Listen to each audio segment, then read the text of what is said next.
December 10th, 1944. Evening. Hofen-Altzen Ridge, Belgium. My name is James Callahan. Everyone calls me Jimmy. I'm 23 years old, Corporal, 2nd Battalion, 393rd Infantry Regiment, 99th Infantry Division. I'm writing this in a foxhole that smells like wet earth and pine needles. There's a candle stub giving just enough light to see the paper. My rifle's propped against the frozen dirt wall beside me. They assigned me to sniper duty 3 days ago. Me and a kid from Brooklyn named Tommy Rizzo. He's my spotter.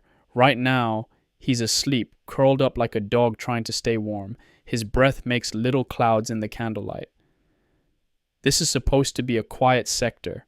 That's what they keep telling us. The Ardennes forest.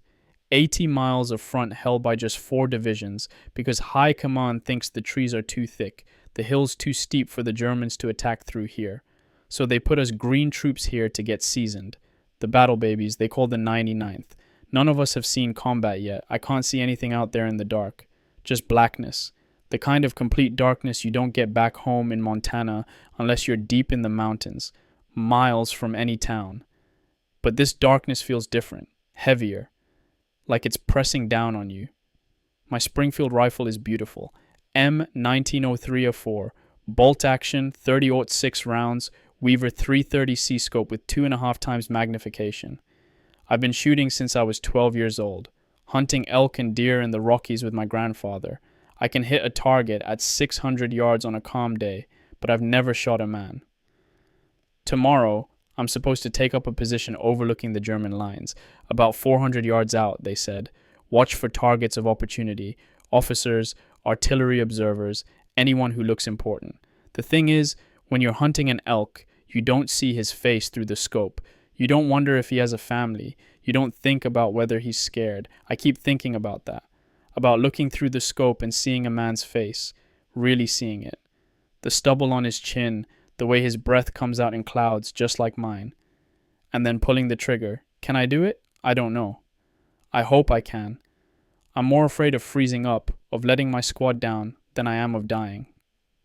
My mother sent a package last week. Arrived yesterday. Chocolate chip cookies wrapped in wax paper, hand-knit socks, and the rosary beads I carried through confirmation. There was a letter from my sister Catherine. She's 17, still in high school back in Butte. She wrote about a dance, about whether she should let Tommy McDonough walk her home. Normal things, things from a different world. I miss Montana. I miss the mountains. I miss the smell of my father's pipe tobacco and my mother correcting my grammar at the dinner table. I miss hunting season, when the aspens turn gold and the elk. Bugle echoes through the valleys. It's so cold here, different from Montana cold, wetter. It gets into your bones and won't leave.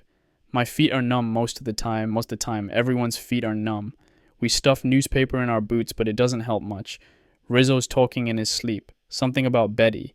That's his girl back in Brooklyn. He's got her picture folded in his helmet liner. Blonde hair, nice smile. He says they're getting married when he gets home. When he gets home. Not if. When. I like that about him. He doesn't doubt. I should sleep. We move into position at dawn. First day as a real sniper. God help me if I have to pull that trigger. God help me if I can't. December 12th, 1944. Morning. Forward observation post. Been in the hide since 0500. That's 5 in the morning for anyone who finds this someday and doesn't speak army. The hide is just a camouflaged position dug into the slope of the ridge, covered with pine branches and snow. Rizzo and I squeezed in here with our equipment before dawn. We've got blankets, ammunition, canteens, K-rations, binoculars, and my Springfield. There's barely room to move. When one of us shifts position, we both feel it. I can see the German positions now. It's maybe 400 yards across a shallow valley. There's a concrete pillbox built into the hillside, part of the Siegfried Line. Gray concrete streaked with rain stains. A machine gun port like a dark eye watching us. Sandbags piled around it. Barbed wire and coils catching the morning light. And there are men over there. I've been watching them through my scope for 2 hours now. That's the thing nobody tells you about being a sniper. You watch. You see everything. You see them as people. There's one German soldier who keeps coming out to smoke. He leans against the pillbox with his rifle slung over his shoulder, cup of something hot in his hands. Steam rises from the cup. He's maybe my age. Blonde hair, thin face. When he smokes, he tilts his head back and blows the smoke up toward the sky. I have him in my scope right now, the crosshairs centered on his chest, my fingers on the trigger, 4 pounds of pressure, and he's dead. But he's just standing there, drinking whatever's in that cup. Coffee, probably. Or ersatz coffee, the fake stuff they make from acorns or grain.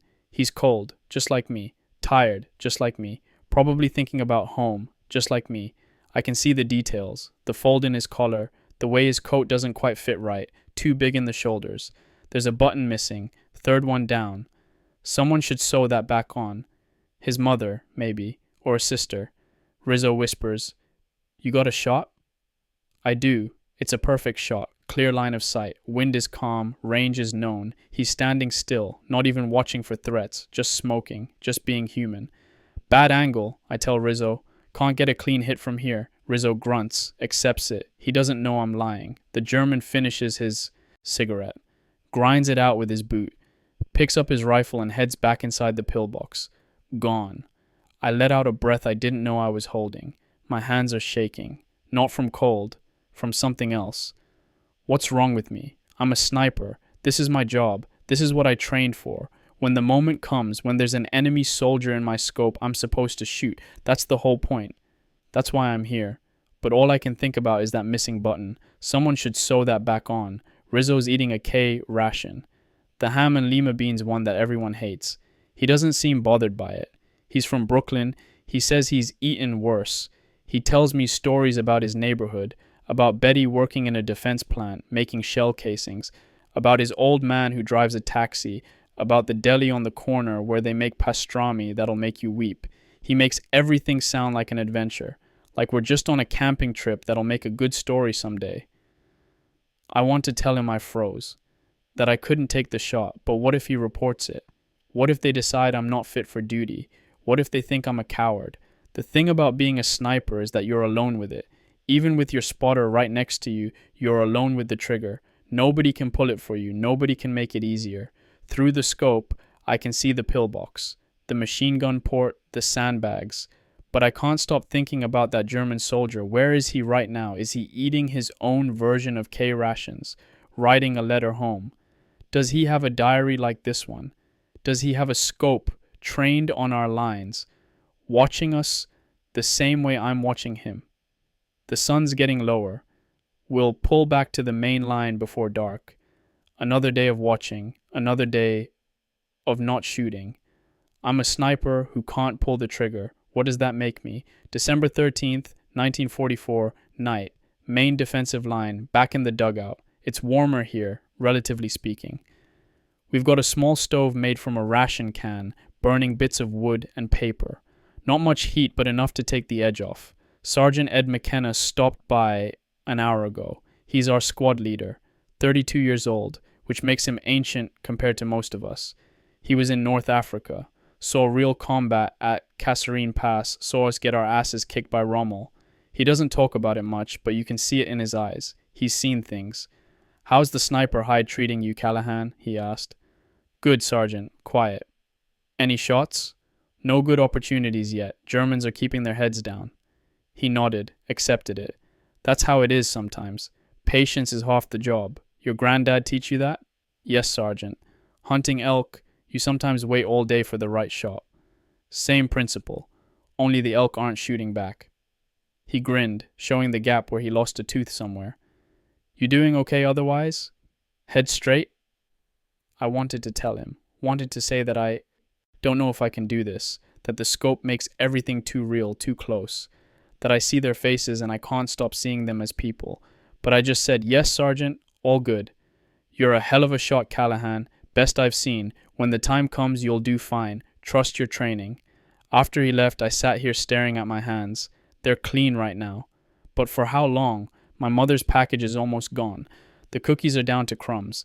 Catherine's letter is getting worn from being read and reread. She asked in the letter if I've met any interesting people, if the food is any good, if I'm staying warm. I started writing her back. Tried to describe the Ardennes, the trees so thick you can barely see the sky, the cold that's not like Montana cold, that's wetter and meaner, the way everything smells like pine and damp earth and wood smoke. But I couldn't find the words for the rest of it. How do you explain to your 17-year-old sister that you're terrified, not of dying, but of becoming a killer? How do you tell her that you're holding a rifle that could end a man's life from 400 yards away, and you don't know if you're more scared of missing or of hitting? So I wrote about the food, about Rizzo and his Brooklyn stories, about Sergeant McKenna, safe things, normal things. The temperature's dropping again, going to be maybe 10 degrees tonight. Everyone's huddling close, trying to share body heat. You can hear teeth chattering all down the line. There's talk about increased German activity, vehicle sounds to the east. Nothing confirmed, just rumors. But there's a feeling in the air, like the forest is holding its breath. Rizzo's cleaning his rifle. He does it every night, meticulous. Takes it apart, oils every piece, puts it back together. Says his old man taught him. You take care of your tools. They take care of you. I asked him once if he's scared. He looked at me like I was crazy. Scared? Jimmy, I'm terrified. Every single day. But what are you gonna do? Fall apart? That doesn't help nobody. So you just keep going. One foot in front of the other. Do your job. Trust the guys next to you. Simple as that for him. Do your job. Trust your guys. My job is to kill people from a distance. To look them in the face through magnified glass and end them before they even know I'm there. And I still don't know if I can do it. Tomorrow we're back in the hide. Maybe tomorrow will be different. Maybe tomorrow I'll be ready. Or maybe tomorrow I'll freeze again and someone will die because I couldn't pull the trigger. God, I wish I could talk to my grandfather. He'd know what to say. He fought in the last war in France. Came home different, my father said, quieter. But he still hunted. Still took me into the mountains and taught me to shoot, to track, to wait. The hardest part isn't pulling the trigger, he told me once. It's knowing when to pull it. Any fool can shoot. Takes wisdom to know when. I don't feel very wise right now. I just feel cold and scared and young. The candle's burning low. Should save it. Darkness is free. December 15th, 1944, afternoon. Forward observation post. Something happened today. Something that makes me sick to think about. We were in the hide, same position as before. The German pillbox 400 yards out, light snow falling, just enough to blur the edges of things. A German patrol came out, 5 men. They spread out, moving through the sparse trees between their line and ours. Routine patrol, it looked like. Checking the wire, looking for signs of movement. One of them was the smoker, the one with the missing button. I recognized him immediately through the scope. Same too big coat. Same thin face. Rizzo spotted them. 5 Krauts, 10 o'clock, 300 yards. I got them in the scope. They were being careful but not scared. This is a quiet sector. Nothing ever happens here. They probably pull this patrol every day and nothing ever happens. The smoker stopped. He was standing in a clear patch, checking something on the ground. Footprints maybe, or animal tracks. He leaned down, looking closer. You got him, Rizzo whispered. Perfect shot, clear line of sight. He was standing still, leaning forward, chest exposed, wind was calm, range was known, everything was perfect. My finger was on the trigger, 4 pounds of pressure. That's all it would take. 4 pounds and he's dead, and I've done my job and proven I'm not a coward. I could see his face. He was young, maybe younger than me. His cheeks were red from the cold. There was snow on his shoulders, on his helmet. He was frowning at whatever he was looking at on the ground, concentrating. 4 pounds of pressure. I couldn't do it. My finger was on the trigger and I couldn't pull it. My heart was pounding. My hands were sweating inside my gloves. Everything in me was screaming to just pull the trigger, just do it, just get it over with. But I couldn't. I just couldn't. The German stood up, brushed snow off his knees, rejoined his patrol. They moved off toward the south, following the wire line. Gone. Damn, Rizzo said. Lost the angle through the trees. Ah well. Next time. Next time. He thinks it was the trees. He doesn't know. He doesn't know I had the shot and I froze. I'm a coward. That's what this means, right? When the moment comes and you can't pull the trigger, that makes you a coward. I keep thinking about my grandfather, about Sergeant McKenna, about all the men who've done this before me, who've had to kill, who've done their duty. What would they think of me? What would my father think?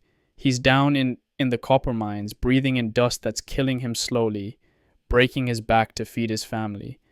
And his son, given a rifle and a clear shot at the enemy, can't even pull a trigger. My hands are shaking.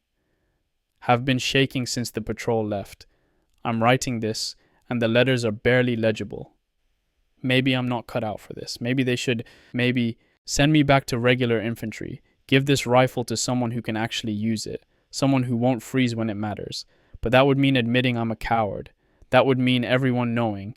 The worst part is I'm not even sure why I froze. Was it fear, morality, weakness? I don't know. All I know is that when I had that man in my scope, really seeing him, seeing the snow on his shoulders and the frown on his face, I couldn't make him into a target. He stayed a person. And you can't shoot a person. Not like that.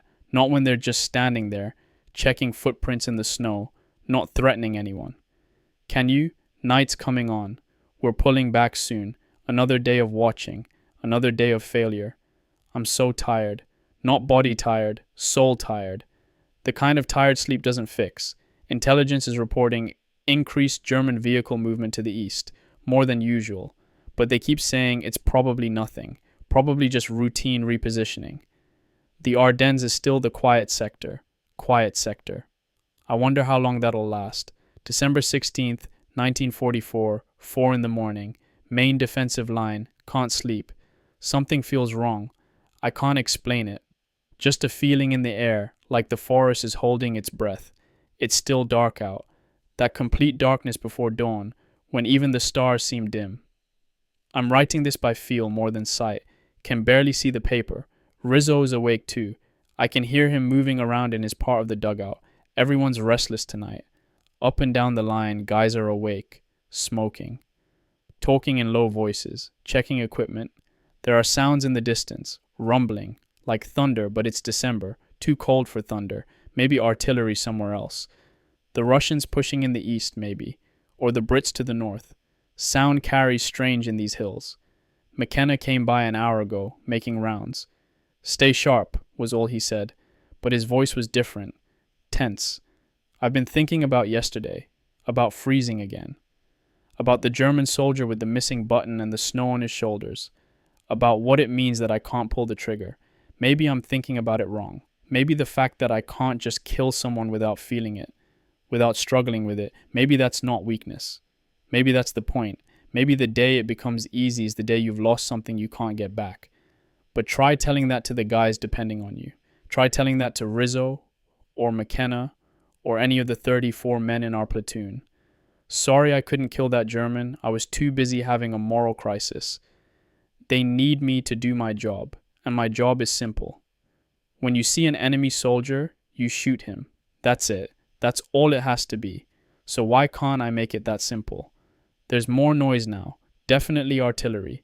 Still distant, but getting closer maybe? Hard to tell. The trees do strange things to sound. The temperature's dropping. My breath is freezing on my blanket, making ice crystals. My feet are completely numb. I'm wearing 3 pairs of socks, newspaper in my boots, and I still can't feel my toes. Rizzo's praying. I can hear him, just barely. Hail Mary, full of grace. Over and over. His family's Catholic too. Italian Catholic, he says, which is different from Irish Catholic, though I can't tell how. I should pray too, but I don't know what to say. Dear God, please help me kill people. Dear God, please make me into a killer so I don't let my friends down. The rosary my mother sent is in my pocket. I can feel it through the fabric. Smooth beads. I used to pray the rosary every night before bed when I was a kid. Our Father, Hail Mary, Glory be. Round and round the circle of beads. When did I stop? When did I lose that? It's getting louder. The rumbling. Definitely artillery now. Heavy stuff. And it's getting closer. East of us, I think. Maybe northeast. Rizzo stopped praying. He's listening too. You hear that? He asks. Yeah. That's not normal, right? No. We sit in silence, listening. The rumbling is continuous now. Not individual explosions. Just a constant thunder rolling toward us through the dark. Something's happening. Something big. The quiet sector isn't quiet anymore. December 16th, 1944, 7 in the morning, somewhere on the ridge. The world ended at 5:30 this morning. I'm shaking so hard I can barely write. The paper keeps moving. The words keep blurring. It started with the artillery. Suddenly, massively, everywhere. The ground shaking so hard we couldn't stand. Trees exploding. The sky lit up like dawn, but it wasn't dawn. It was searchlights bouncing off the clouds. Artificial moonlight. The Germans call it something. Montelle, maybe. Moonbright. I've never heard anything like it. Never imagined anything like it. The sound wasn't sound anymore. It was pressure. It was the air trying to kill you. It was the earth screaming. Rizzo and I were thrown against the dugout wall. Dirt raining down on us. The candle went out. We were in complete darkness with the world ending around us.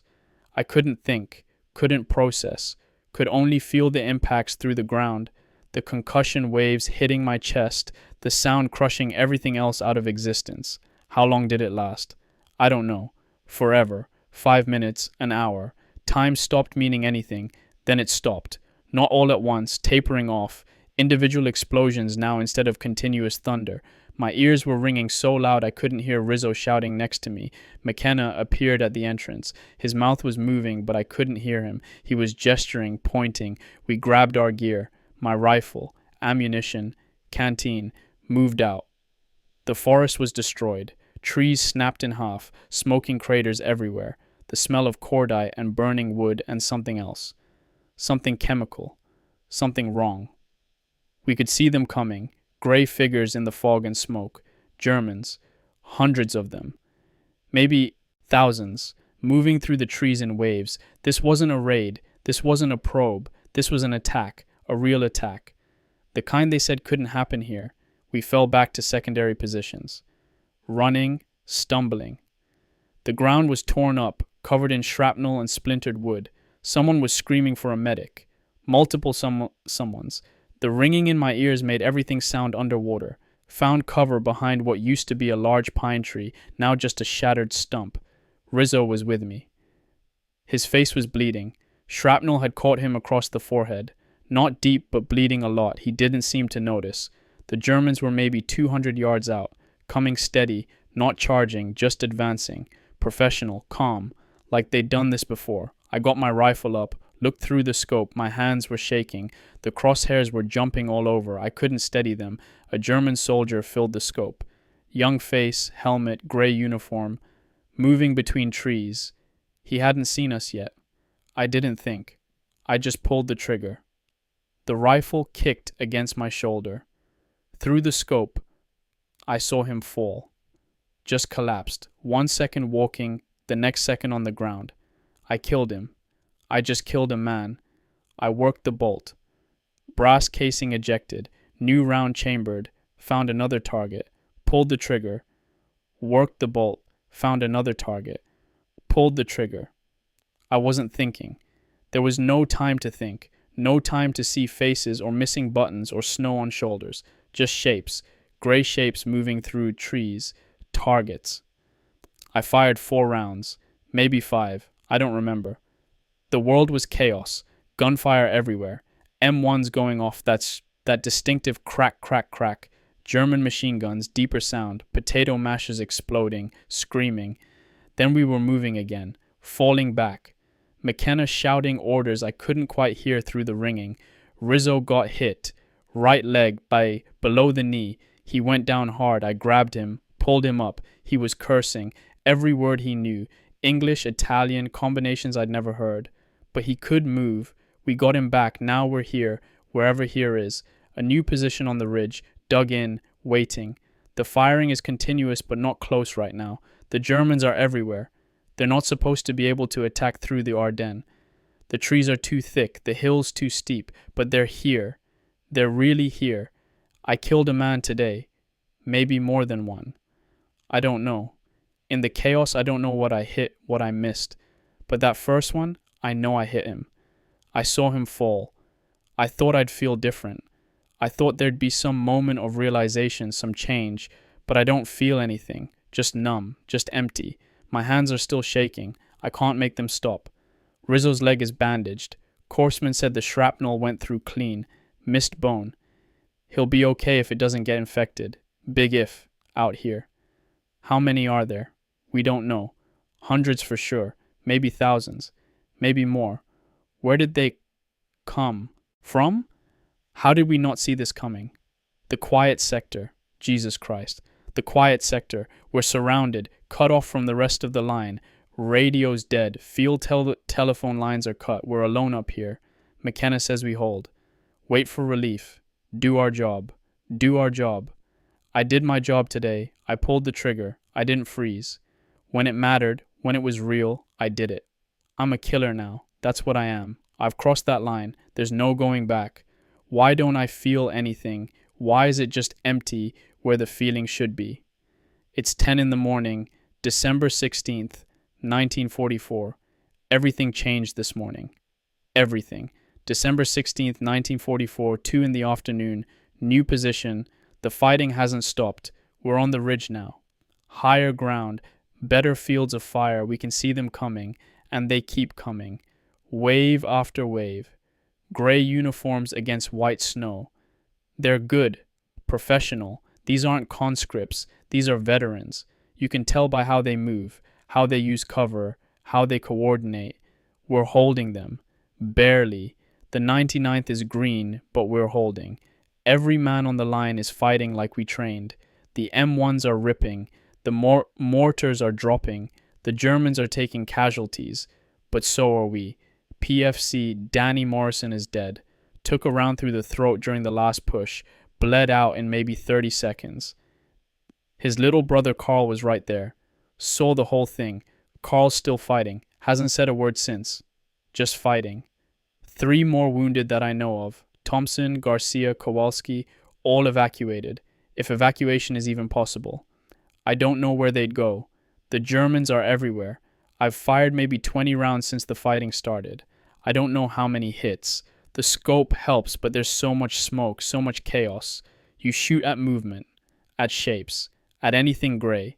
Rizzo's still with me. His leg is bad, but he won't go back. He's spotting targets, calling ranges, loading magazines.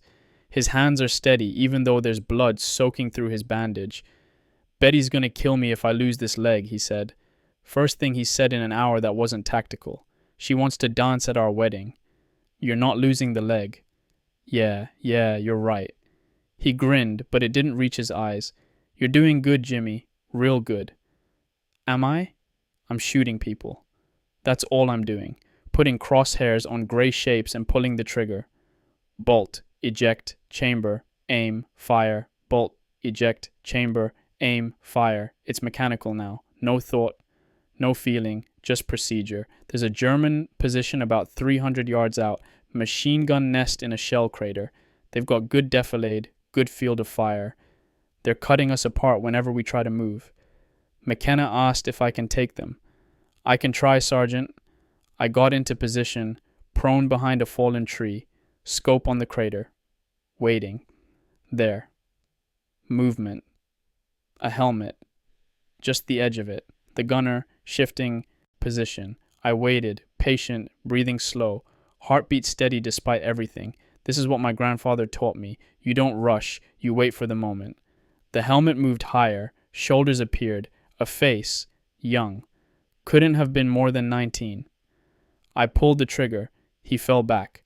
The machine gun went quiet. 30 seconds later, another German took his position. I waited. He got settled. Made himself comfortable. Thought he was safe. I pulled the trigger. He fell too. The machine gun stayed quiet after that. They abandoned the position. Good shooting, McKenna said. He put a hand on my shoulder. Hell of a good shooting, Callahan. Hell of a good shooting. I just killed 2 boys who probably got drafted, who probably didn't want to be here any more than I do, and it's good shooting. But it is, isn't it? That's my job. That's what I'm here for. To kill the enemy before they kill us. And they're trying to kill us. Make no mistake about that. This isn't theoretical anymore. This isn't wondering about the morality of warfare. This is survival. Them or us. Kill or be killed. I'm starting to understand why McKenna looks the way he does. Why veterans have that thing in their eyes. It's not just what they've seen. It's what they've done. What they've had to become. The sun's getting lower. It'll be dark in a few hours. I don't know what happens then. Do they attack at night? Do we hold here? Do we fall back again? Orders keep changing. The radio's still dead. Runners are bringing messages, but half of them don't make it. The Germans have us pretty well boxed in. There are tanks out there. I can hear them. The deep rumble of big engines. The squeal of tracks. Tigers, someone said. The big German cats that can kill a Sherman from a mile away. How do you snipe a tank? You don't. You just hope it doesn't see you. My hands have stopped shaking. That's something. The numbness is still there. That empty space where feeling should be.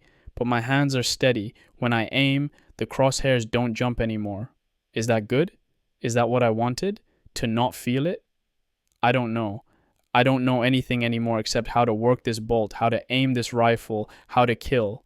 10 hours ago, I couldn't pull the trigger on a man checking footprints in the snow.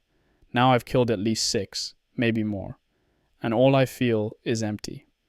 December 16th, 1944, 10 at night. Somewhere on Elsenborn Ridge. Writing by moonlight. Snow reflects enough light to see the paper if I concentrate.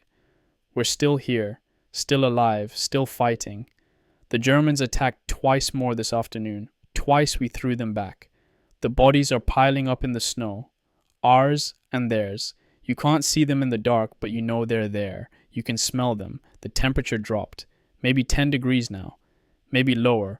Men are starting to get frostbite, fingers turning white, feet going numb. But we can't risk fires. Can't give away positions. I'm alone right now. Rizzo got evacuated. Finally. His leg swelled up, turned bad. Infection setting in. Korsman said it was the leg or his life. He argued, wanted to stay, but McKenna ordered him back. He gave me Betty's picture before he left. Hold on to this for me, he said. Make sure I get it back. You'll get it back? Yeah, but just in case. You know? I know. So now I'm here, alone in this frozen hole with my rifle and my thoughts and the bodies in the snow. I killed 9 men today, that I know of. Confirmed kills, saw them fall. 9 human beings who woke up this morning not knowing this was their last day. 9. The German machine gunner, he had a watch. I could see it through the scope. Caught the light when he moved. Someone gave him that watch. Someone cared enough to give him a watch. A father maybe, or a brother. Here, take this, stay safe, come home. And I killed him. I keep seeing them. When I close my eyes, when I try to rest, they're there, falling, over and over, the way bodies fall when the life leaves them. Not like in movies, not dramatic, just sudden absence, puppet with cut strings. Is this what it's always going to be like? Seeing them every time I close my eyes? There's noise from the German lines, engines, voices. They're regrouping, resupplying, getting ready for tomorrow. And we're here, tired, low on ammunition, cut off. But we're still here, the 99th Division, the battle babies, we're holding, against SS troops, against panzers, against everything they're throwing at us. We're holding. McKenna says that matters, says we're buying time. Time for reinforcements, time for the line to solidify, time for whatever plan the generals are making. Every hour we hold, he said. That's an hour they're not somewhere else. That's an hour we're saving lives down the line. So my 9 dead Germans, they're saving American lives somewhere. That's how it works, right? That's how I'm supposed to think about it. But right now, in this hole, in this dark, all I can think about is that watch catching the light. I should try to sleep. Tomorrow will be worse. It's always worse the second day. The shock wears off. The fear sets in. The exhaustion compounds. But I don't think I can sleep. Don't think I want to. Because when I close my eyes, I see them falling. God forgive me for what I've become. God forgive me for what I'll have to become tomorrow. December 17th, 1944, dawn. Elsenborn Ridge. They came at first light, before first light. In the dark before dawn, when everything is shadows and nothing is certain. I saw them through the scope. Thermal bloom from their breath. Movement against snow, maybe 100 of them, maybe more. SS troops, McKenna said. Elite. The best Germany has, coming for us. I fired until the barrel was hot enough to burn, until my shoulder was bruised from recoil, until I lost count of how many times I worked that bolt. The man next to me, PFC Jenkins, Chenechenans took a round through the head.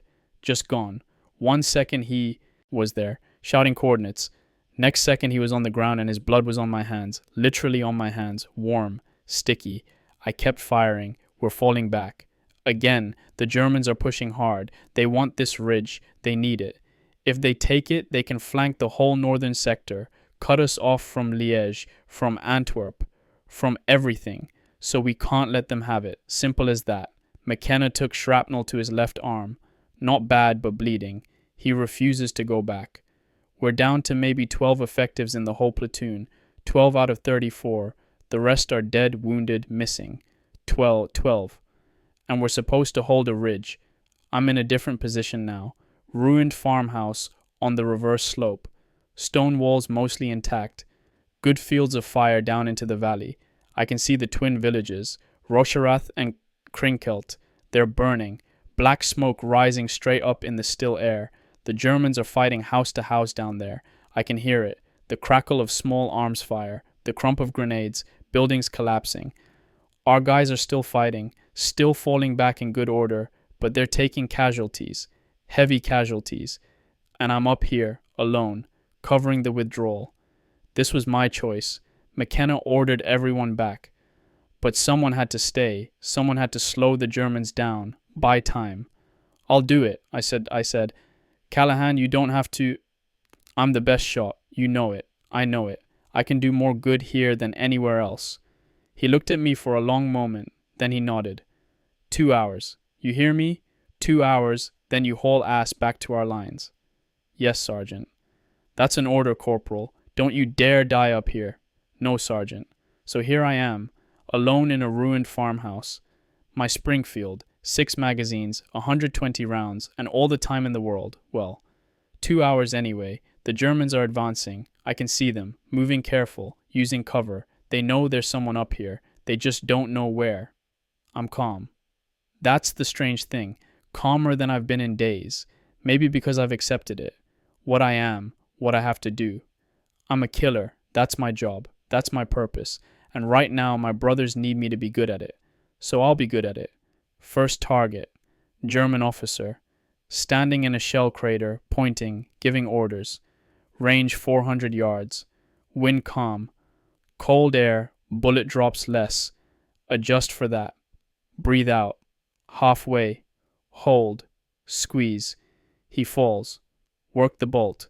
Brass casing spins through the air, catches the light. Beautiful almost. New round. Close the bolt. Second target. Squad leader. 250 yards. Moving between buildings. Pause for just a second to check his men.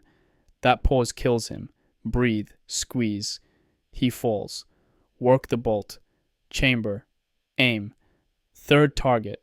Machine gunner setting up a position 300 yards, busy with the tripod, focused on his work. Sorry. Wrong day to be focused. Breathe. Squeeze. He falls. They're scrambling now, looking for me, trying to figure out where the shots are coming from. The stone walls hide my muzzle flash. The window is just a shadow. They can't pinpoint it. Fourth target. Another officer, running between positions, trying to rally his men. Not today. Fifth target. Sniper. I can see his rifle, his scope. He's looking for me too. Professional courtesy says I should respect him. Professional necessity says he dies first. Him or me. It's me. Sorry, brother. I'm not thinking about them anymore. Not thinking about watches or missing buttons or whether they have sisters who'll cry. I'm just shooting. Target acquisition, range estimation, wind reading, trigger pull. I've become very good at this. Disturbingly good. 6, 7, 8, 9. They're pulling back from this sector, redirecting. They know they can't advance under this fire. One rifleman is changing their tactics. One shooter is affecting their whole attack plan. That's the power of a good sniper. That's why we exist. 10, 11, 12. My shoulder is screaming. The bruise from yesterday is worse today. Every shot makes me flinch now, but I keep shooting. 13, 14. My 2 hours are almost up. Time to displace. Time to run. But there's movement. A squad advancing on the farmhouse. 20 men maybe. They know I'm here now. They're coming for me. I can take some of them. Buy more time. 15. The lead man falls. 16. The man behind him. They're firing back now. Rounds cracking through the window, chipping stone from the walls. I duck, move to a different position, pop up, fire, duck, move. 17. 18. I'm out of time. I grab my rifle, my remaining ammunition, and I run. Out the back, down the slope, into the trees. Rounds snap past me, crack of near misses. I don't look back, just run. I can hear them behind me, pursuing, shouting in German, close. But I know these woods now. I've been here for days, and I'm fast. I lose them in a ravine. Circle back north, find my way to our lines. Password, response. They let me through. I'm back. I'm alive. McKenna grabs me when I stumble into the CP. You crazy son of a bitch. You beautiful crazy son of a bitch. Did it work? Did they get back? They got back? You bought them the time they needed. How many? 18, maybe 19. I lost count. He just stares at me, then nods. Get some water, get some food. We hold here. So I'm here, drinking water that tastes like metal, eating K-ration crackers that taste like cardboard. My hands are steady, my breathing is calm. I killed 18 men this morning, probably more if you count yesterday, over 30 in 2 days. I'm 23 years old. I'm from Butte, Montana. My mother's name is Mary. My father works in a copper mine. My sister is 17 and worried about whether some boy will walk her home from a dance. And I've killed over 30 people. What am I becoming? December 18th, 1944, morning. Elsenborn Ridge defensive line. We're dug in. Real defensive positions now. Trenches, foxholes, interlocking fields of fire. The engineers came through last night, did what they could to improve our positions. The 99th Division is here, what's left of it. We took casualties, but we're here. We're holding this ridge, and the Germans can't break through.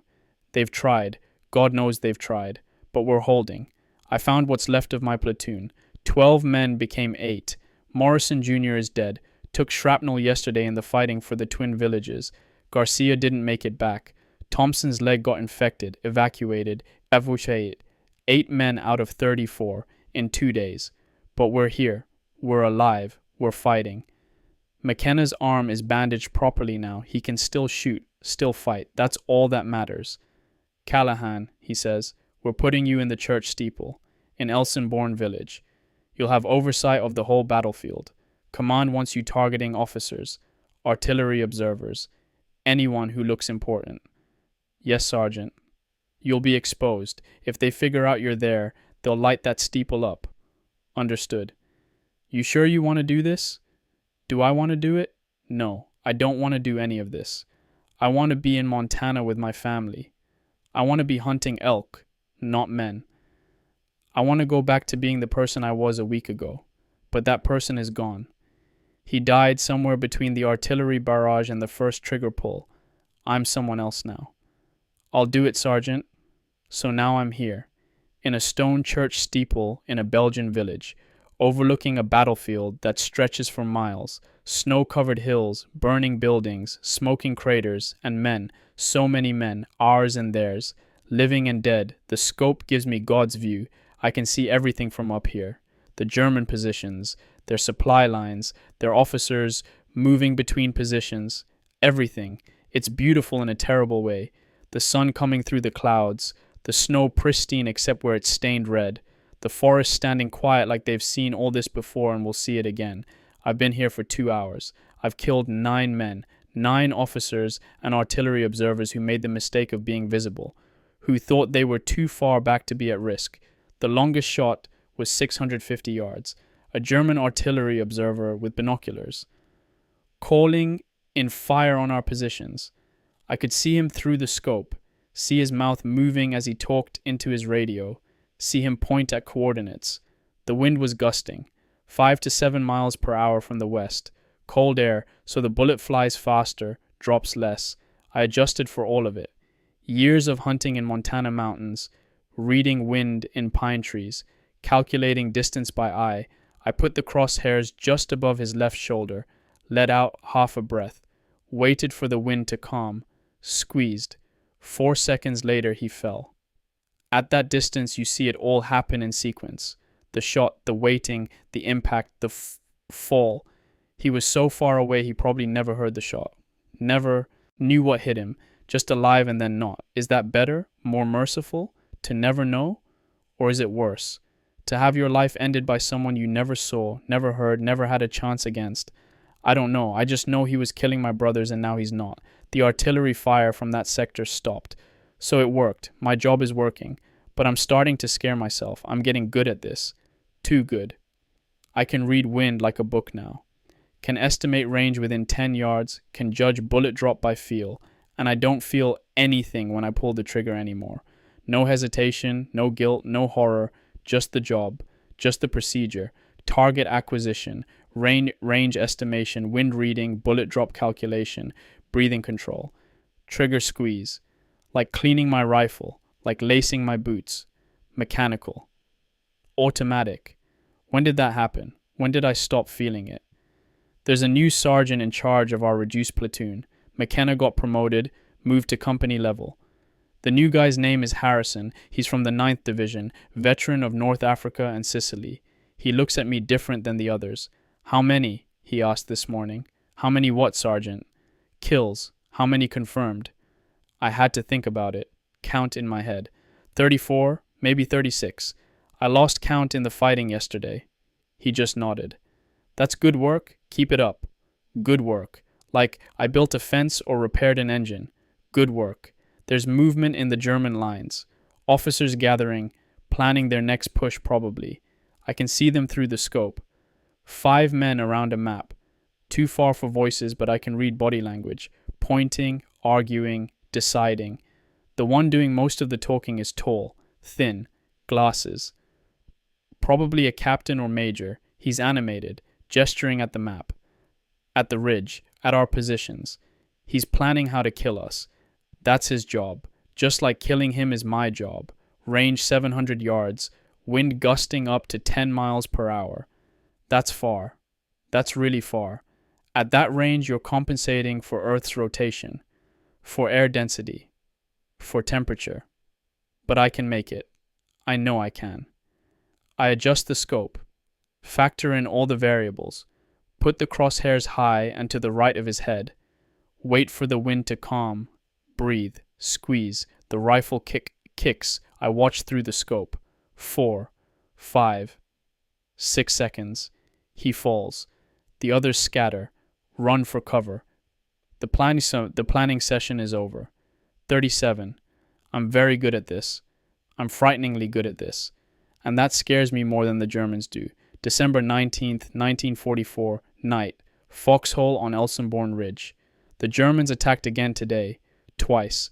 Heavy infantry pushes supported by armor. We held them both times. The 99th is holding. But it's costing us. It's costing them too, but it's costing us. Another 6 men from the company are gone.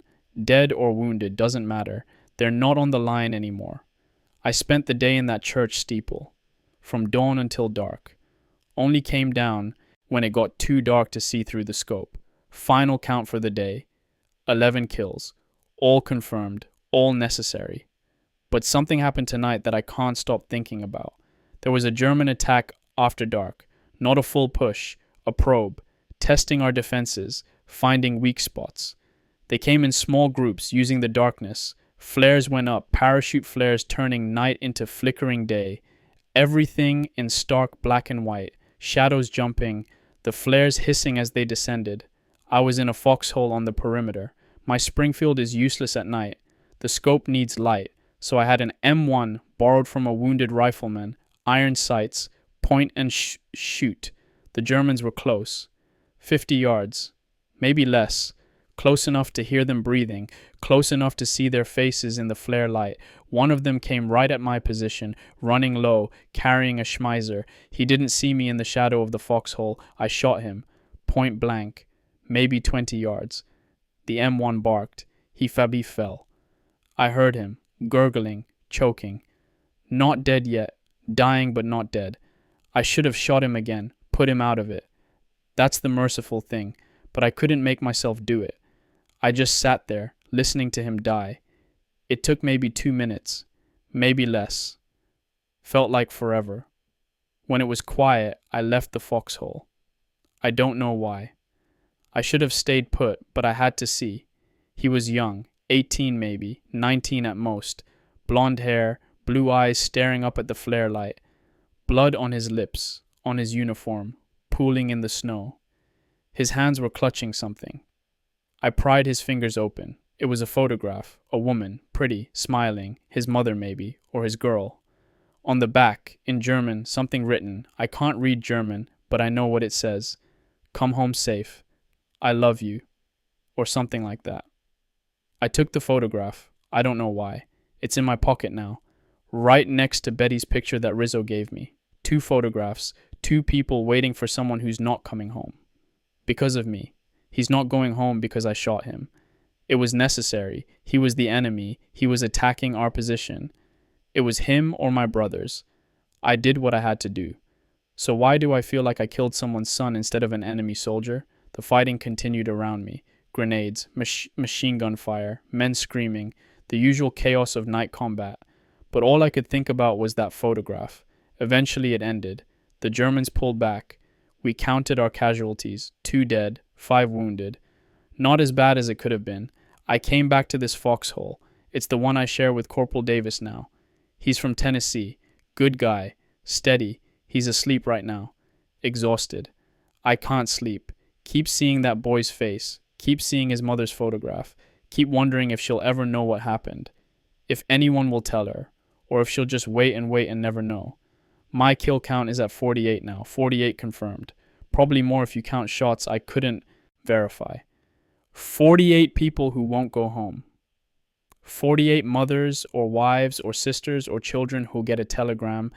I'm doing my job. I'm doing it well. I'm saving American lives. Every German I kill is one less German shooting at us. That's how it works. That's how it has to work. But at night, in the dark, in the quiet moments between attacks, I can't help thinking about the cost. Not the tactical cost. The human cost. That boy tonight. He didn't want to be here any more than I want to be here. He was drafted probably. Told it was his duty. Told he was fighting for his country. Given a rifle and shipped to the front. Just like me. The only difference between us is which flag we salute. Is that enough? Is that enough to justify killing him? His country's flag versus mine. It has to be. It has to be enough. Because if it's not, then what am I? What have I become? A murderer with a flag. That's all. I need to sleep. Tomorrow will be more of the same. More fighting, more dying, more killing, more photographs in pockets of dead boys. God forgive me. God forgive us all. December 20th, 1944, afternoon, church steeple. Back in the steeple. 3rd day here. The view never changes. Snow, smoke, bodies, fighting. But something different happened today. Something that almost killed me.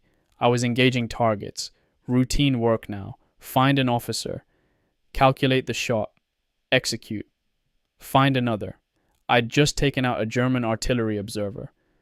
Good shot, maybe 500 yards. He was standing in a trench, binoculars up, directing fire. The binoculars are what gave him away. They caught the light. He fell, and I moved to find another target, scanning the German lines through my scope, looking for rank insignia, for radios, for anything that marks someone as important. Then my head exploded, not literally, but it felt like it. Sudden impact, blinding pain. I fell backward, hit the floor of the steeple. My helmet went flying. Took me a few seconds to figure out what happened. There was blood running down my face.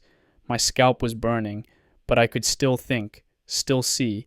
I grabbed my helmet. There was a crease in it. A bullet had hit it, grazed my scalp. Another inch to the right and I'd be dead. Another sniper. Had to be. I'd been counter-sniped. Someone out there saw my muzzle flash, tracked it, waited for me to take another shot, and when I did, he fired. He almost got me. I lay on the floor for maybe 5 minutes, heart pounding, hands shaking, the closest I've come to dying since this all started. Eventually I crawled to a different position, different window, different angle, more careful now. I started looking for him. It's personal now. Him or me, professional versus professional. I know how snipers think, how they position themselves, what they look for. So I look for the same things. building with good fields of fire, concealment, escape route. There, a partially collapsed barn, 400 yards from the steeple. Perfect position. If I was him, that's where I'd be. I watch, patient, don't move, barely breathe, just watch. There, movement, just a shadow, shifting position in the darkness of the barn. I wait. He'll shoot again. He's waiting for me to show myself, to give him a target. But I'm patient too. Montana hunting taught me that. You don't rush. You wait for the moment. 10 minutes, 20, half an hour. Then I see it. Glint of light on glass. His scope. Catching the sun for just a fraction of a second. Got you. I put my crosshairs on that glint. Estimate where his head would be in relation to the scope. Adjust for the angle. For the distance, this is the hardest shot I've ever taken. Not because of the distance, because I know what he is. He's like me. A professional. A craftsman. Someone who's good at what he does. Someone who almost killed me. Breathe. Squeeze. The rifle kicks. Through the scope, I see the darkness of the barn. See movement. Stillness. Did I hit him? I don't know. Can't confirm. But the German sniper doesn't shoot again. Not for the rest of the day. Either I got him or I scared him enough that he displaced. Either way, I'm still alive. When I came down from the steeple at dusk, Harrison looked at my head, at the blood-crusted graze across my scalp. You should get that looked at. It's fine. Callahan, get it looked at. That's an order. So I went to the aid station. Corpsman cleaned it, bandaged it, gave me 2 aspirin. You're lucky, he said. Another inch and we'd be riding your mother. Lucky. Yeah. Lucky. I'm sitting here now, in a foxhole, riding by the last light of day. My head throbs. Every heartbeat sends pain through my skull. But I'm alive. That German sniper missed, or my helmet saved me, or God intervened, I don't know which. All I know is that somewhere out there is a sniper who's as good as I am.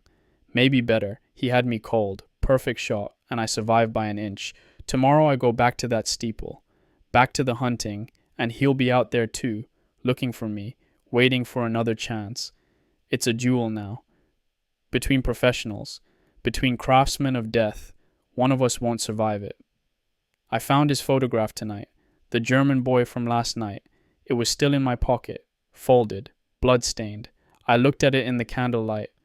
The woman in the picture is pretty. She's smiling at the camera, happy, unaware that the person she's smiling for is dead in the snow in Belgium, that her son or lover or brother bled out in the dark, because I shot him. I should throw the photograph away, forget about it. He was the enemy. It was necessary, but I can't. I keep looking at it, keep wondering about her, about him, about the life he had before the war, the life he'll never have again. His name was Klaus. It's written on the back of the photo. For Klaus, mit Liebe.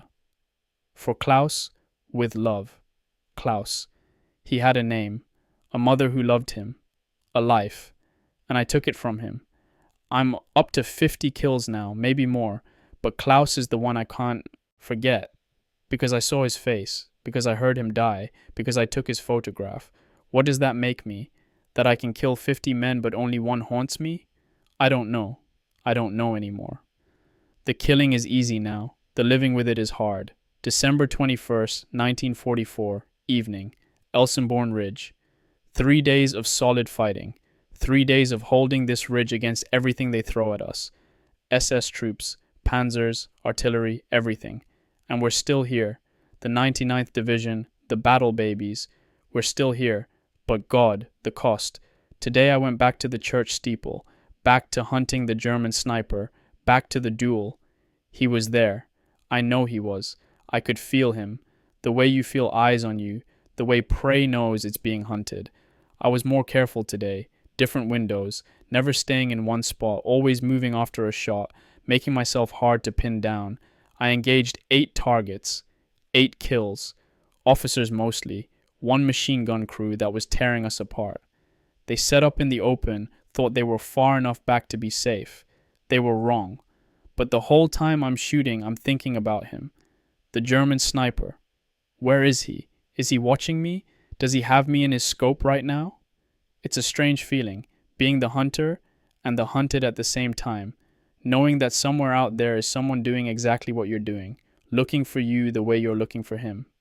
I never found him, never saw him, but he's there. I know he's there. Maybe tomorrow. Maybe tomorrow one of us makes a mistake, gets careless, shows ourselves for just a second too long, and then it's over. When I came down from the steeple, I found out that Rizzo's gone.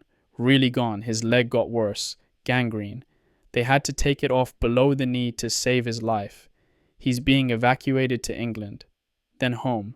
He's going home. With one leg and Betty's picture and memories of this frozen hell. Part of me is jealous. He gets to leave, gets to survive, gets to go back to Brooklyn and marry Betty and live a life. And part of me is grateful. At least he made it. At least one of us makes it. Harrison told me I'm being recommended for a Bronze Star, for the action at the farmhouse, for covering the withdrawal. I don't want it, I don't deserve it. I'm just doing my job, a terrible job that I'm good at. But you don't argue with that kind of thing, so I just said thank you and moved on. The temperature's dropping again, gonna be maybe 5 degrees tonight. Brutal cold. The kind that kills as surely as bullets. We're losing guys to frostbite faster than to combat, feet turning black, fingers falling off, your breath freezes in your lungs. They're talking about a Christmas break in the fighting. Both sides are so exhausted, so depleted, maybe there'll be an unofficial ceasefire. A few hours of peace. I don't believe it. Not with what's at stake, not with how hard they're pushing, but it would be nice. To have one day without killing. One day without watching men fall. One day without wondering if today's the day I make a mistake and a German sniper's bullet finds me. One day of peace. Is that too much to ask? Christmas is in 4 days. 4 days until the day we celebrate peace on earth, goodwill toward men. And I've killed 58 people in the last 5 days. The irony isn't lost on me. I still have Klaus's photograph. I keep it in my breast pocket, right over my heart. I don't know why. Maybe as a reminder. Maybe as penance. Klaus was someone's son, someone's brother, maybe someone's father. He had a life, dreams, hopes, a future. And I took it all away in one trigger pull. Multiply that by 58. 58 lives ended. 58 futures erased. 58 families getting telegrams. How do you live with that? How do you come home after doing that and pretend to be normal? I don't know. I'm starting to think you don't. I'm starting to think that parts of you stay here. In the snow, in the blood, in the faces you see through the scope. The Jimmy Callahan who left Montana in 1942 is dead, killed somewhere between the artillery barrage and the 50th trigger pull. Someone else is here now, someone who can kill without hesitation, someone who's good at it, someone who's become a machine, and I don't know if that someone can ever go home again. December 23rd, 1944, morning, church steeple. The sky cleared this morning. For the first time in days, the sky cleared, and the planes came, P-47s, Thunderbolts, American fighters, silver crosses in blue sky, the most beautiful thing I've ever seen. They came in low, roaring over the German positions, dropping bombs, strafing with 50s, turning their armor into scrap metal, their positions into rubble. The Germans ran, actually ran, breaking cover, fleeing the aircraft, perfect targets, and we killed them. The whole line opened up. Machine guns, rifles, mortars, everything we had, pouring fire into their retreating positions. It was a slaughter, no other word for it. A slaughter. I was in the steeple, perfect view of the whole thing. I fired until my barrel was too hot to touch, until my shoulder was screaming, until I ran out of targets. I don't know how many I killed today. I stopped counting. 20 maybe. 30. Doesn't matter. They're retreating. After 7 days of pushing, of attacking, of trying to break through, they're retreating. The 99th Division held. We held. Green troops against SS veterans, and we held. The northern shoulder didn't collapse. Elsenborn Ridge didn't fall. The road to Liège stays closed. We won. We actually won. So why do I feel so empty? Maybe because of what it cost. Maybe because of all the bodies in the snow. Ours and theirs. Maybe because I can't stop seeing their faces through my scope. Can't stop seeing them fall. Klaus's photograph is wearing out from handling. The edges are frayed. The bloodstains are turning brown. But I keep looking at it, keep wondering if his mother knows yet, if she's gotten the telegram. We regret to inform you, how many mothers got that telegram because of me? How many wives? How many children asking when daddy's coming home? 89. That's my kill count. 89 confirmed. Probably more that I couldn't verify. 89 people who won't see Christmas. Tomorrow is Christmas Eve. The day before, we celebrate the Prince of Peace. And I'm a professional killer who's very good at his job. The chaplain came around today, Father Murphy. He's from Boston. Good man. He's been on the line the whole time, giving last rites, comforting the dying, burying the dead. He asked if anyone wanted confession. I said yes. We sat in a ruined house, just the two of us, cold wind whistling through the broken walls. Bless me, Father, for I have sinned. It's been, I don't know, months since my last confession. Go ahead, son. I've killed 89 men, Father, 89 that I know of. I've become very good at killing, too good. And the worst part is, I don't feel it anymore. I just do it, like it's routine, like it's nothing. He was quiet for a long time. Then he said, Are you repentant? Do you feel these killings were sins? I don't know, Father. That's the problem. I don't know if they were sins or duty, if I'm damned or serving God. The Bible says, Thou shalt not kill, but the generals say kill Germans. The priests bless our weapons and send us to fight. So which is it? War is complicated, son. The church teaches that there is such a thing as a just war. Defense of the innocent, stopping evil. Within that framework, killing in combat isn't murder. It's necessary. Necessary. Yeah, it was necessary. Every one of them. They were killing us. I was saving my brothers. I know that intellectually. But Father, I see their faces. I have a photograph of one of them. His name was Klaus. His mother loved him, and I killed him, and I don't feel anything about it. The absence of feeling isn't the same as the absence of sin. Sometimes numbness is how we survive things we're not supposed to survive. Your soul knows what you've done, even if your mind is protecting you from it. So am I damned? No, son. You're human. You're doing your duty in terrible circumstances. But you need to remember that when this is over, when you go home, you'll need to find your way back. The numbness won't protect you forever. Eventually you'll have to feel it. And when you do, God will be there. He understands what you've had to become. He gave me absolution, told me to pray, gave me communion. I don't feel forgiven. I don't feel absolved. But maybe that's not the point. Maybe the point is just that someone witnessed it. Someone heard my confession and didn't turn away. Tomorrow is Christmas Eve. Maybe there will be a lull. Maybe both sides will remember what we're supposed to be celebrating. Or maybe it'll be more of the same. More killing, more dying. More faces through the scope. Either way, I'll be here, with my rifle, with my 89 dead, with Klaus's photograph over my heart, doing my duty, damning my soul. One trigger pull at a time. December 25th, 1944, Christmas Day, Elsonbourne Ridge. It's Christmas.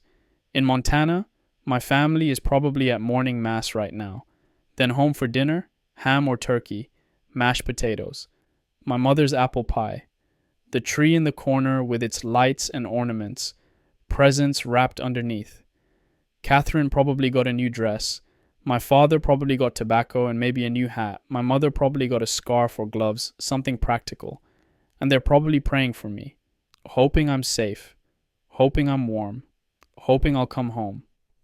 Here, Christmas is different. We had a service this morning. Father Murphy said Mass in a ruined building. No altar, just a board across 2 boxes. No candles, just a few cold stubs. No organ, just our voices, rough and tired. But we sang.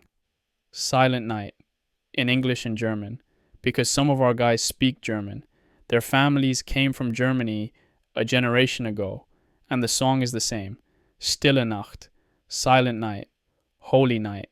All is calm, all is bright, except it's not. It's cold and bloody and men are dying in the snow. But for a few minutes singing that song, it felt like maybe peace is possible. Maybe there's something beyond the killing. We got K-ration turkey for dinner. It tastes like cardboard soaked in salt water. But it's turkey, it's Christmas. Someone had a harmonica, played Christmas carols. Oh, come all ye faithful. Joy to the world. Songs about peace and joy and goodwill, while a few hundred yards away the Germans are in their positions, singing their own carols. O Tannenbaum. Es ist ein Ross entsprungen. Same sky, same snow, same God supposedly, different flags. The fighting stopped for a few hours. Not officially. No orders came down. It just stopped. Like both sides collectively decided that even in war, Christmas deserves a few hours of peace. I didn't go to the church steeple today. Didn't hunt. Didn't kill. Just sat in my foxhole and tried to remember what normal feels like. I thought about home, about Montana, about hunting elk with my grandfather when the only killing I did was for food, for necessity, for survival, when death meant something, when it wasn't just routine. I thought about Catherine. She's probably wearing that new dress to church, probably turning heads, probably making Tommy McDonough nervous. She's 17, still young, still innocent, still living in a world where the worst problem is whether a boy will ask you to dance. I hope she stays in that world. I hope this war ends before she has to know what it's really like, what it costs, what it takes from you. I thought about my father, working in those mines, breathing in dust that'll kill him eventually, breaking his back for $3 a day so his family can eat. He's a good man, hard man, honest man. What would he think of me now, of what I've become? Would he be proud that I'm doing my duty, or would he be horrified that his son has killed 92 people? Because that's the count now, 92.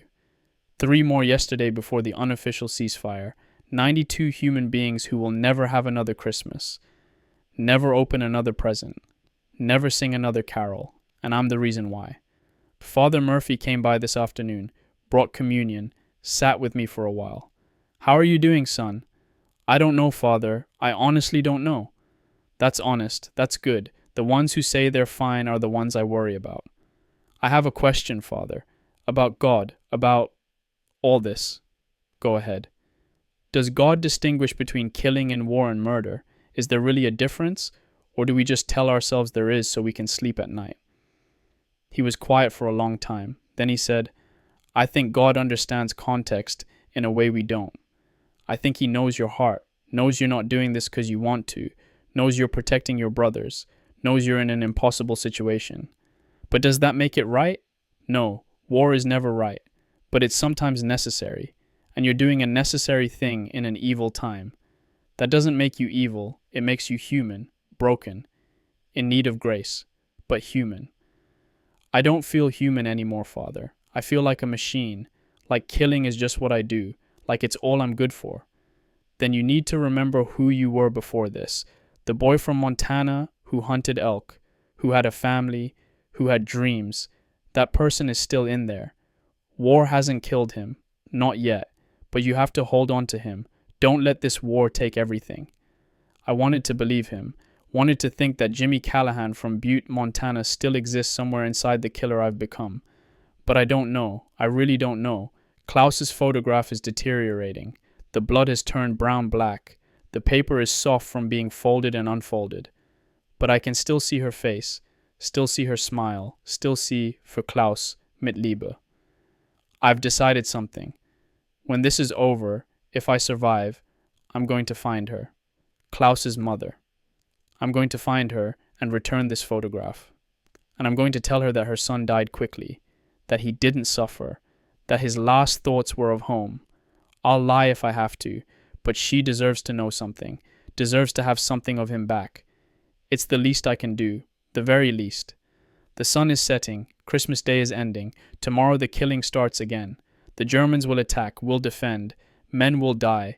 I'll kill more of them, and we'll all pretend that Christmas meant something, that those few hours of carols and peace changed something. But it didn't. Nothing's changed. We're still here, still fighting, still dying. Merry Christmas from the war, Merry Christmas from hell. December 28th, 1944. Rest area, Belgian farmhouse. We got pulled off the line. The 99th Division. We held Elsenborn Ridge for 12 days. Held it against everything. And now the 9th Division is taking over. We're being rotated to rest. Rest. The word sounds foreign, like a language I used to speak but forgot. We marched out yesterday, what's left of us. The 393rd Regiment went into battle with 3,000 men. We're coming out with maybe 2,000. The rest are dead, wounded, missing. 1 in 3. Gone. My platoon had 34 men. We have 8. 8 tired, hollow-eyed, frostbitten survivors who can barely believe we made it. Harrison stayed back. Wounded on the 26th. Took shrapnel to the chest. He'll live, but he's done fighting. McKenna's being promoted to lieutenant. Moving up to battalion staff. So our 8 is down to 6 effectives. 6 guys who can still fight. The farmhouse is warm, relatively speaking. There's a wood stove, hot food, coffee that's actually hot. We can take our boots off for the first time in 2 weeks. My feet are white and wrinkled, trench foot setting in. The corpsman says I'm lucky, could be worse. Could be amputation, just needs dry socks and rest. There's that word again. I tried to sleep last night, real sleep, in a real bed. Well, a cot, but compared to a foxhole, it's a real bed. I couldn't. Every time I closed my eyes, I saw them. The faces through the scope, the way they fell. Klaus dying in the snow. The German sniper's muzzle flash in the barn. 92 confirmed kills. That's what I'm taking away from Elsenborn Ridge. 92 men who died because I pulled a trigger. I'm being recommended for a Bronze Star, maybe a Purple Heart for the sniper's near miss. Medals for doing terrible things well. I don't want them. But you don't say that, you just accept and move on. I tried to write a letter home today, tried to tell my family something, anything. But how do you explain this to people who weren't there? Dear Mom and Dad, I'm fine. We're off the line for a while. The food is good. I'm staying warm. I've killed 92 people. I don't feel anything anymore. I keep a dead German's photograph in my pocket and I don't know why. I had a friend named Rizzo who lost his leg. I had friends named Morrison and Jenkins who died. War is nothing like you think it is. Hope you're well. Merry Christmas. Love, Jimmy, yeah. Can't send that. So instead I wrote, Dear Mom and Dad, I'm doing fine. We've been busy, but we're getting some rest now. The guys are good. We're looking out for each other. Belgium is cold but beautiful. Lots of snow. Reminds me of Montana sometimes. Thank you for the package. The cookies were great. The socks are keeping my feet warm. Give Catherine a hug for me. Tell Dad I'm thinking of him. I miss you all. Can't wait to come home. Love, Jimmy. All lies except the last part. I do miss them. I do want to go home. But can I? Can the person I've become go back to Butte, Montana and pretend to be normal? Can I sit at the dinner table and pass the potatoes and not see faces falling through my scope? I don't know. Some of the guys are playing cards, smoking, laughing at jokes that aren't funny, pretending everything's normal. Others are silent, staring at walls, seeing things that aren't there, hearing sounds that aren't real. We're all broken. Some of us hide it better than others. There's talk that the Germans are retreating, that we've stopped their offensive, that the Battle of the Bulge is turning in our favor, that we won. We threw them back, held the line, did our duty. But the cost, Jesus, the cost. I keep thinking about the German sniper, the one who nearly killed me. Did I get him, or is he still out there, still hunting? Part of me hopes I got him. Professional pride. He was good. I was better. Part of me hopes he's alive, that he made it back to his lines, that he's writing in his own diary about the American sniper who nearly got him, that he has a mother waiting for him too. Klaus's photograph is barely recognizable now, folded and refolded so many times, blood-stained, worn, but I can't let it go. It's evidence, proof that they were human, that I killed humans, not targets. I need to remember that, need to carry that weight, because the alternative is to forget, to let it become routine, to become a machine that kills without conscience. And if that happens, what's left? What comes home? Not Jimmy Callahan, just a ghost wearing his face. January 2nd, 1945. Rest area. Been here 5 days now. 5 days of trying to process what happened. 5 days of trying to be human again. It's not working. I can't eat. Food tastes like nothing. Like cardboard. Like ashes. I can't sleep. Every time I close my eyes, I'm back in that church steeple, back behind that scope, watching men fall. I can't talk. What would I say? The other guys understand. They were there. But even they didn't see what I saw, didn't do what I did. A sniper is alone with it. Even in a platoon, even surrounded by brothers, the sniper is alone. I tried to write more letters today. To Catherine, to my parents, to Danny Morrison's mother. That last one. How do you write that letter? How do you tell a mother that her son died, that you were there, that it was quick? Dear Mrs. Morrison, your son Danny was my friend. We trained together, fought together. He was a good man, brave, loyal. He died on December 16th during the first German attack. It was quick. He didn't suffer. His brother Carl is alive. He's doing well. He talks about Danny sometimes, keeps his memory alive. I'm sorry for your loss. Sorry I couldn't save him. Sorry this war took him from you. He was a good man. He deserved better. Respectfully, Corporal James Callahan. I wrote it. Tore it up. Wrote it again. Tore it up again. What right do I have to comfort her? I couldn't save her son. I was too busy killing other mothers' sons. So I didn't send anything. Better silence than inadequate words. The replacement arrived today. New guys to fill out the regiment. They look young, younger than me. Fresh-faced, eager, scared. I remember being them. 2 weeks ago, I was them. Green. Uncertain. Wondering if I could pull the trigger when the time came. Now I don't wonder. I know, I can pull it. I'm very good at pulling it. One of the replacements is a sniper. His name is Miller. He's from Kansas. Wheat farmer. Good shot, he says. Used to hunt coyotes. They assigned me to train him, show him the ropes, pass on what I've learned. What have I learned? How to kill efficiently, how to stop feeling, how to carry death with you everywhere you go. But I'll train him. Because that's my duty. Because he needs to know. Because the next guy shouldn't have to learn everything the hard way. We sat down this afternoon, in the farmhouse, just the two of us. So, he said, what's it like, being a sniper? What's it like? How do you answer that? It's patient work, I said. 90% waiting, 10% shooting. You need to be able to sit still for hours. Control your breathing. Control your heartbeat. And the killing? What's that like?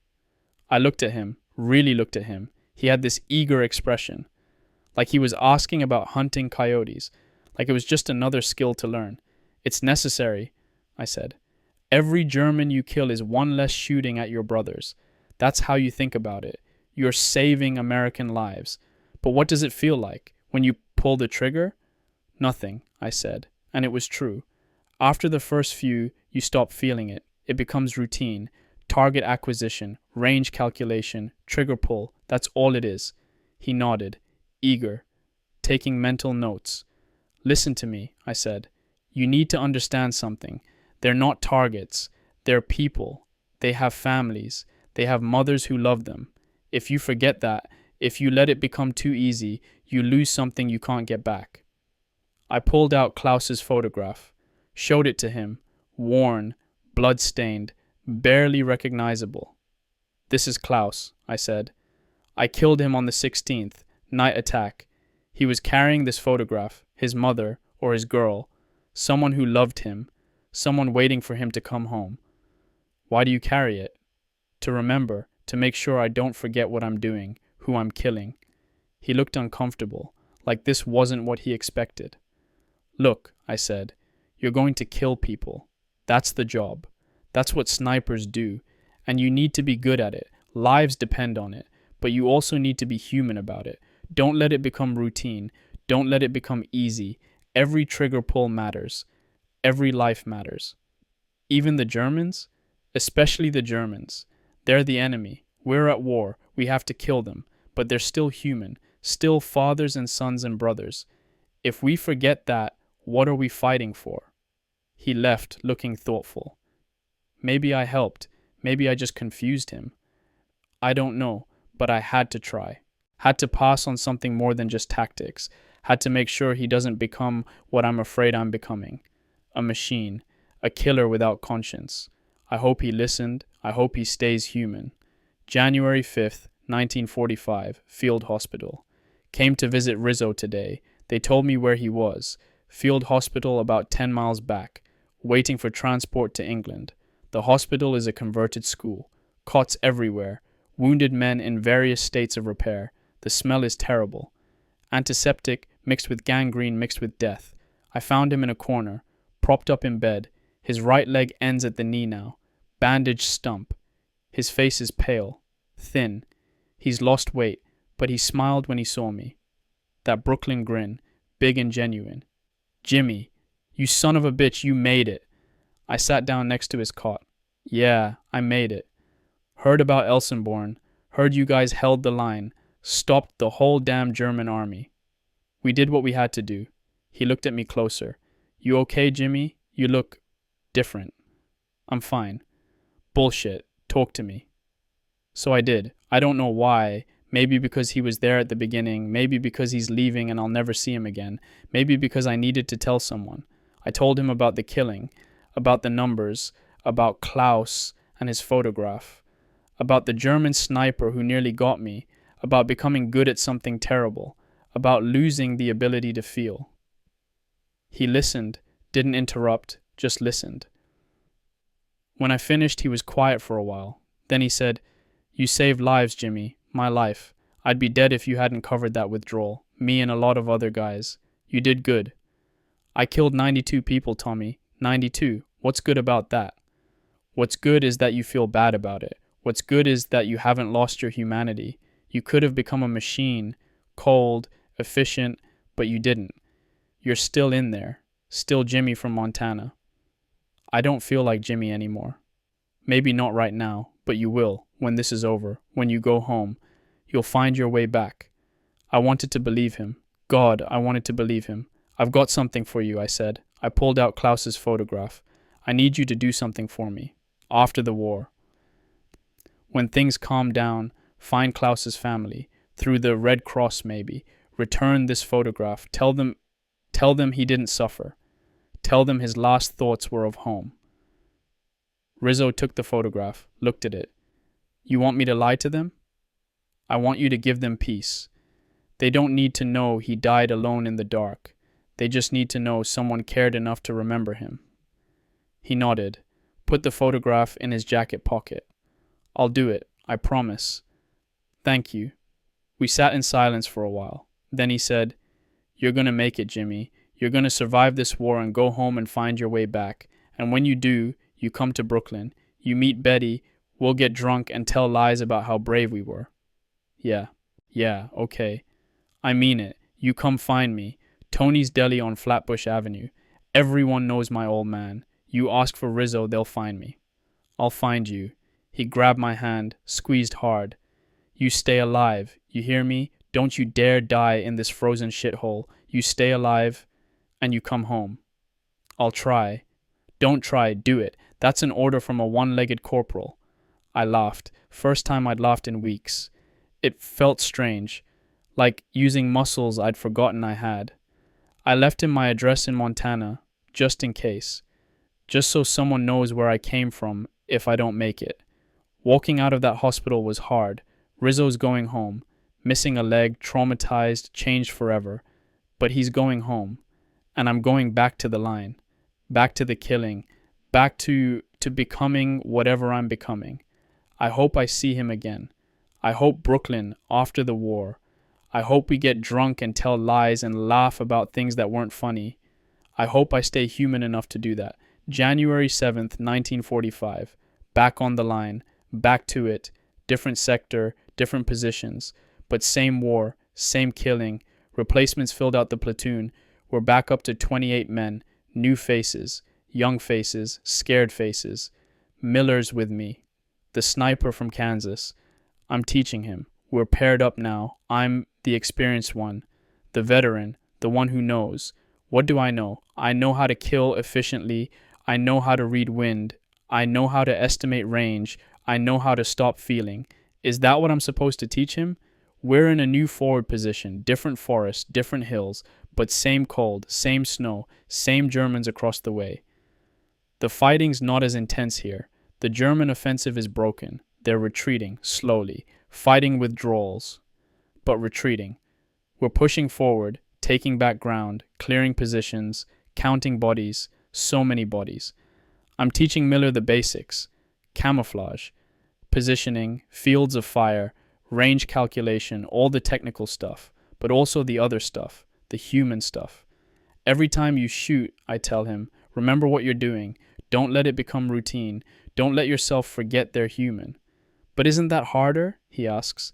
Doesn't that make it harder to pull the trigger? Yes, and that's the point. The day it becomes easy is the day you've lost something essential. The day you stop caring is the day you stop being human. He doesn't fully understand yet. He will, after his first kill, after his 10th, after however many it takes for the weight to settle on him. I hope he listens. I hope he stays human. We engage targets today. German positions across a valley, maybe 500 yards. Officers, machine gun crews, standard harassment fire. Miller took his first shot, missed. He was shaking too much, breathing too fast, thinking too hard. Relax, I told him. It's just like coyotes, just like hunting back home. But it's not. And we both know it. Coyotes don't have families. Coyotes don't write letters home. Coyotes aren't human. His second shot hit. German soldier fell. Miller's first kill. He threw up. Right there in the hide. Threw up and cried and shook. I let him. He needs to feel it. Needs to process it. This is natural. This is human. After a while he calmed down. Does it get easier? He asked. Yes, I said, and that's the dangerous part. We stayed in position until dark. Engaged 6 more targets. Miller made 3 hits. He stopped throwing up after the second one. By the 6th he was calm, methodical, already learning to distance himself. It's necessary. You can't function in combat if you break down after every kill. You have to develop some distance, some numbness, but not too much. That's the balance. Enough numbness to function, enough humanity to stay sane. I don't know if I found that balance. I think I went too far toward numbness. I think I lost too much. But maybe I can help Miller find it. Maybe I can pass on something useful, something beyond just how to kill. We're here tonight, in a dugout, writing by candlelight. Miller's asleep, exhausted from his first day of killing. I'm awake, always awake. Sleep is where the dead wait. My count is at 98 now, 6 more today. 98 confirmed kills in less than a month. I'm 23 years old. I'm from Butte, Montana. I used to be a hunting guide. I used to have dreams of being a forest ranger. Now I'm a professional killer, one of the best in the regiment, maybe one of the best in the division. And I don't know who that makes me anymore. Klaus's photograph is gone. Rizzo has it. He'll return it after the war. He'll give Klaus's mother some peace. But I still see Klaus, still see all of them. Every time I close my eyes, they're there, falling, over and over and over. Is this what the rest of my life looks like? Seeing faces, counting bodies, carrying ghosts? I don't know. I don't know anything anymore except how to calculate windage and pull a trigger. Tomorrow we move forward again, push the Germans back, clear more positions, kill more men, and I'll do my job. I'll be efficient, professional, good at what I do, because that's all I am now. A tool. A weapon, a machine for killing, and somewhere in Montana, my mother is praying for me, hoping I stay safe, hoping I come home. I hope she's ready for what comes home, because it won't be the son she sent to war. It'll be someone else, someone who's seen too much, done too much, become too much, someone who counts bodies in his sleep, someone named Jimmy Callahan who doesn't quite remember what that name means anymore. January 8th, 1945. Evening, forward position. Been thinking a lot today, about everything, about what I've become, about where I go from here. 29 days ago, I was a kid from Montana who never killed anyone, who didn't know if he could pull the trigger when it mattered. Now I'm a veteran of one of the war's most important battles, 99 confirmed kills. Bronze Star recommended, Purple Heart for the Greys, professional killer who's good at his job. 29 days. That's all it took to transform me. The question is, what happens next? The war isn't over. Germany's retreating, but they're not beaten. We'll keep pushing, keep fighting, keep killing. Might be months before it ends. might be longer. How many more will I kill before it's over? How high does the count go? 100? 200? More? And when it's finally over, when I finally go home, then what?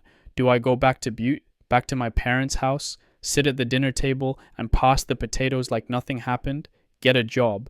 Maybe that forest ranger position I wanted. Marry some girl? Have kids? Live a normal life? With 99 ghosts following me everywhere I go. Can I do that? Can I pretend to be normal with all this weight on me? I don't know. I really don't know. McKenna stopped by today. He's a lieutenant now. Moving up to battalion headquarters. This was a goodbye visit. You did good work, Callahan, he said. Hell of good work. You saved a lot of lives. Don't forget that. Yes, sir. I know it's hard. I know what you're carrying, but you did your duty. You did what had to be done and be proud of that. Proud. I wonder if he's proud of what he's done. If he sleeps at night, if he sees faces. Probably. All the veterans have that look, that weight, that knowing. Maybe that's the price.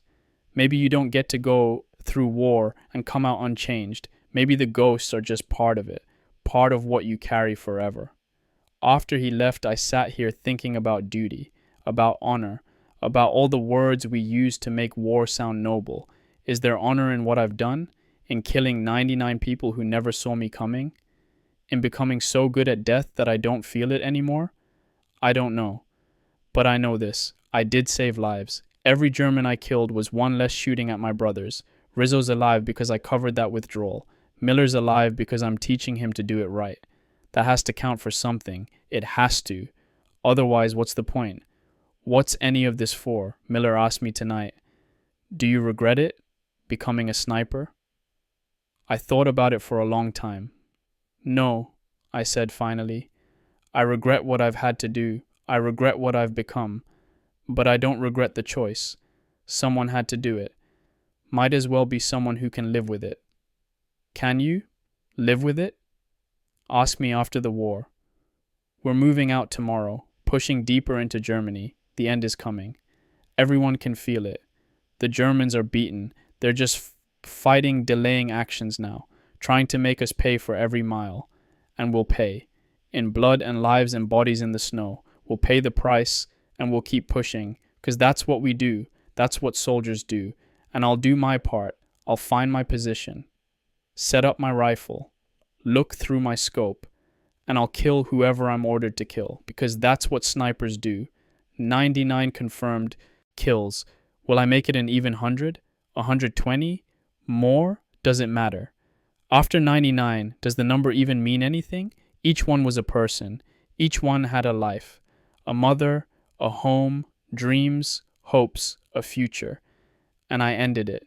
Put crosshairs on their chest or head and squeezed 4 pounds of pressure and ended everything they were or could have been. 99 times. And I'll do it again tomorrow, and the next day, and the day after that, until the war ends or I do. That's what I am now. That's what Jimmy Callahan from Butte, Montana has become. A killer, a professional, a machine. But also, I hope, still human, still capable of guilt, still carrying the weight. Because the day I stop carrying it is the day I become something worse than a killer. The day I stop carrying it is the day I become a monster. So I'll carry it. Carry all 99. Carry Klaus and the machine gunner with the watch and the boy dying in the snow. Carry every face I've seen through the scope. I'll carry them home. To Montana. To whatever life waits for me after this. And maybe, if I'm lucky, I'll find a way to live with them. Find a way to be human again despite what I've done. Maybe. The mountains are still there. In Montana. My mountains. Pine trees and elk and clear streams and blue sky. They don't know about war. Don't care about kill counts and medals and duty. They're just there. Being mountains. Being home. And when this is over, I'm going back to them. Back to the silence. Back to the clean cold and the clean snow and the hunting that's just hunting. Back to being Jimmy Callahan, if I can remember how. If there's anything left to remember. Undated. Months later. Transport ship. North Atlantic. It's over. Germany surrendered May 8th, 1945, VE Day. Victory in Europe. The war is over. I'm on a ship heading home. Back to America. back to civilian life, back to whatever normal means now. I survived. Against all odds, through all the fighting, I survived. Final count, 89 confirmed kills. I was wrong before. 99 was inflated. Official records say 89. Doesn't matter. Numbers stop meaning anything after a certain point. I received a Bronze Star for the farmhouse action, Purple Heart for the sniper graze, Presidential Unit Citation for the 99th Division's stand at Elsenborn, medals in a box, medal for doing terrible things well. The 99th Division fought for 5 more months after Elsenborn, pushed into Germany, took casualties, took ground, did our duty. I was there for all of it, fighting, sniping, killing. Most of the original platoon is gone. Some dead, some wounded, some transferred. Miller made it. He's on this ship with me. 23 kills of his own. Still carries the weight. Still human. I hope he stays that way. Rizzo sent a letter. Made it to England. Then New York. He's in Brooklyn now. Married Betty last month. Lost the leg but gained a wife. He says it's a good trade. He returned. Klaus's photograph. Found the family through Red Cross. Met Klaus's mother in person after the war. Told her what I said to tell her. Gave her the photograph. Gave her peace. She cried, he said. Thanked him. Said it meant everything to have that piece of her son back. I'm glad. I'm glad she got that. Glad Klaus's death meant something to someone beyond just a tally mark in my count. I don't know what waits for me in Montana. My family's there. My parents, Catherine, the mountains, home. But am I the same person who left? Can you kill 89 people and still be the same? No. Of course not. That person is gone. Died somewhere on Elsenborn Ridge between the artillery barrage and the 89th trigger pull. Someone else is here now. Someone older, heavier, quieter. Someone who sees things that aren't there. Hears sounds that aren't real. Carries ghosts. But someone who survived. Who did his duty. Who stayed human when it would have been easier to become a machine. Is that enough? Is that something to be proud of? I don't know. Ask me in 10 years. Ask me when I've had time to process all of this, when the nightmares stop, when I can sleep without seeing faces, if that day ever comes. The ocean is gray, choppy, cold. Men are everywhere on this ship. Thousands of us. Going home. Victorious. Survivors. We don't talk about it much. About what we did. What we saw. What we became. We just stand at the rails and watch the ocean and think about home. Home. Such a simple word. Such a complicated reality. I'm going home. To Butte. To my parents. To Catherine, who's 18 now, who graduated high school while I was killing Germans. To mountains that don't care about war. And I'm going to try. Try to be human again. Try to live a normal life. Try to find peace. I don't know if I'll succeed. Don't know if peace is possible after what I've done. But I have to try. Have to honor all those deaths by living. By being more than just a killer. By finding my way back to Jimmy Callahan from Butte, Montana. Hunter, son, brother, human. The war is over, but the war inside me isn't. That war might never be over, but I'm still here, still fighting it, still trying. That has to count for something. June 15th, 1945. Montana. Home. I'm in the mountains. My mountains. The Rockies. Pine trees and clean air and silence that's actual silence, not the waiting for gunfire kind. My father's with me. We're sitting by a stream, not talking, just being. I couldn't hunt. Brought my Springfield. They let me keep it, modified it back to a hunting rifle. But when the moment came, when I had an elk in my sights, I couldn't pull the trigger. Saw too many faces. Heard too many echoes. My father understood, didn't ask questions, just sat with me. Catherine's engaged. To that Tommy McDonough kid. They're getting married next spring. She's happy, bright, untouched by war. I'm glad. Someone should stay innocent. My mother cries when she thinks I'm not looking. Sees how I've changed. How I can't eat, can't sleep, can't be the son she sent away. I'm trying. God knows I'm trying. But it's hard. Being here, being normal. When my head is still back there, still in Belgium, still in that church steeple, still counting bodies. I got a letter from Klaus's mother, forwarded through Rizzo. She wrote in German, but someone translated it for me. She thanked me for returning the photograph, for caring, for remembering her son. She said Klaus wanted to be a teacher. Before the war, wanted to teach literature. He loved poetry, loved words. I killed a poet, someone who loved words and wanted to share that love with children. I carry that now too. One more ghost, one more weight, but also a strange kind of peace, because she forgave me. Without knowing it was me who killed him, she forgave me for caring, for remembering, for being human about it. Maybe that's all we can do. Remember, care, stay human. The war is over, but the healing hasn't started. Maybe it never fully does. Maybe you just learn to live with it, with the ghosts and the memories and the weight. Maybe that's okay. Maybe carrying it is better than forgetting, better than letting it become just numbers and tactics and medals in a box. I don't know what the future holds. Don't know if I'll ever hunt again. Don't know if I'll ever sleep through the night. Don't know if I'll ever fully be Jimmy Callahan again. But I'm here, in Montana, with my family, with my mountains, with the stream running clear and cold and pure. I survived the war. Now I have to survive the peace. One day at a time, one moment at a time, one breath at a time. The mountains are still here, still beautiful, still silent, still home. So am I, and that's something. That's enough. For now, that's enough.